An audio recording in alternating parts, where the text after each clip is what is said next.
And political commentator Kate Bedingfield and Maura Gillespie, founder and principal of Blue Stack Strategies. I want to shift gears if I can, because overnight Politico just put out a story this morning that they did an interview with Laura Loomer, who's a conservative activist, a fierce supporter of President Trump, who's been highly critical of the Justice Department and their memo on Jeffrey Epstein, saying that there is no client list that they're going to release and they're not issuing anything else on it. Laura Loomer is calling for a special counsel now to investigate the Department of Justice handling around this. What would that do to quell the controversy, and why is this controversy so loud, Maura?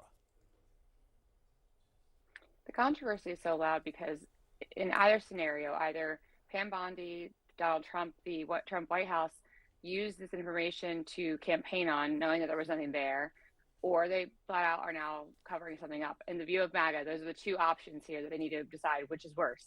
That they lied to you and there's nothing there, and that they just used it to get an election win, or do they have something and they're covering it up? So either scenario doesn't seem very good for the MAGA base.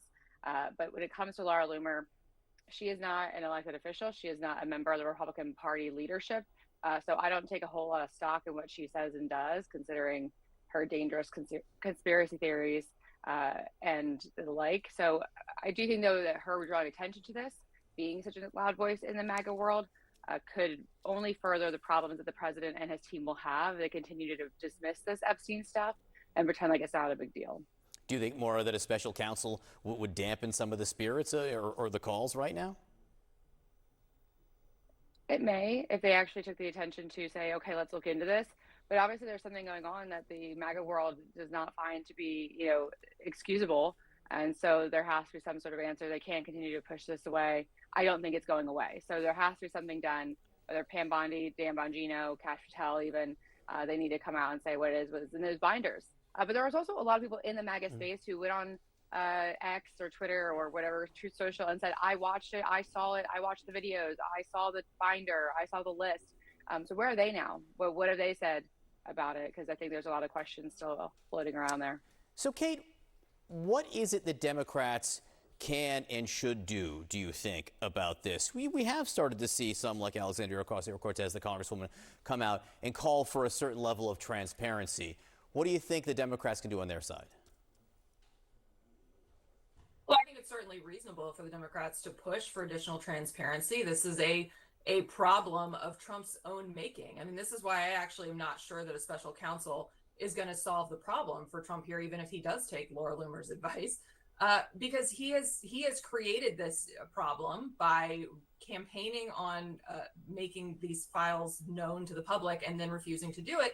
And he's put himself right at the center of the decision making. I mean, we saw the Truth Social post a couple of days ago. I think it was actually the first Truth Social post that's ever been ratioed for Donald Trump. I mean, the MAGA base is incredibly fired up about this. This is the first time we've seen them say they don't take him at his word. It's the first time we've seen him unable to successfully slough something off on someone else in his administration. He is really continuing to take the blame. And I think as long as he is saying to his base and to the country, we're not going to, you should move on. You shouldn't talk about this anymore. This isn't an issue. We're not going to provide any more information. This is going to continue to go straight to him, whether it's Pam Bondi, Kash Patel, or a special counsel looking into it. So this is the first time he's really had to reckon with his base being unhappy with him in a way that he can't seem to wiggle out of.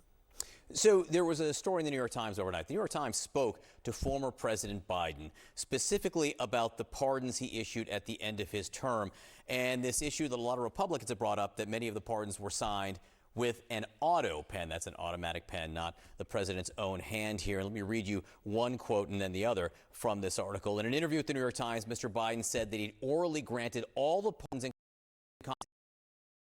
calling President Trump and other Republicans liars for claiming his aides had used an auto pen to do so without his authorization. So he said he had orally approved of all.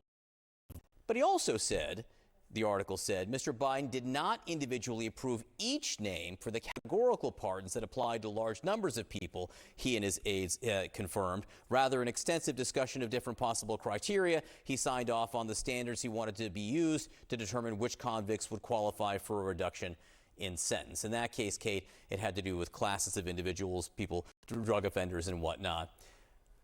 How far will this go, Kate, do you think, to quiet the calls on the right for those who are saying, oh, these pardons, commutations aren't legit. President Biden, they say, didn't know about them. What does this do now? This story, I think, was actually a smart move on the Biden team's part because it goes to how diligent the process was. There are emails provided to the New York Times that show there was a process in place where Biden personally signed off on the categories of commutations, which, by the way, is the exact same procedure that Donald Trump said that he used to make decisions about the January 6th pardons. He himself said there were too many names to go through one by one.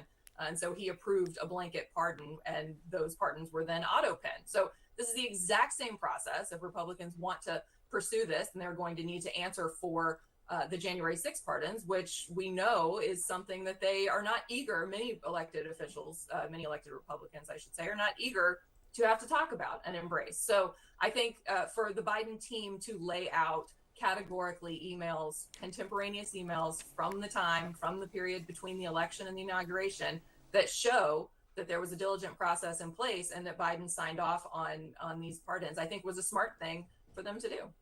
Maura? I think then if you're comparing what Biden did at the end of his term to what Trump did at the start of his term, as a citizen watching those play out, neither of those situations and neither of those processes clearly worked because there were the mistakes made. And it's a flawed practice. We already read that article in New York Times pointing out that there were changes made that the Prison Bureau called and said, okay, we have some updates and changes that were not reviewed by the president.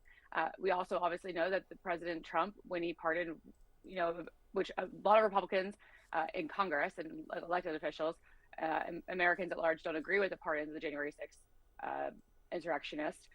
Those are flawed processes. And so when I hear that and when I look at that to me just says that we need to do better and elect better because that's a broken system. And those blanket pardons are a problem. Maura Gillespie, Kate Bedingfield, thanks so much for being with us this morning.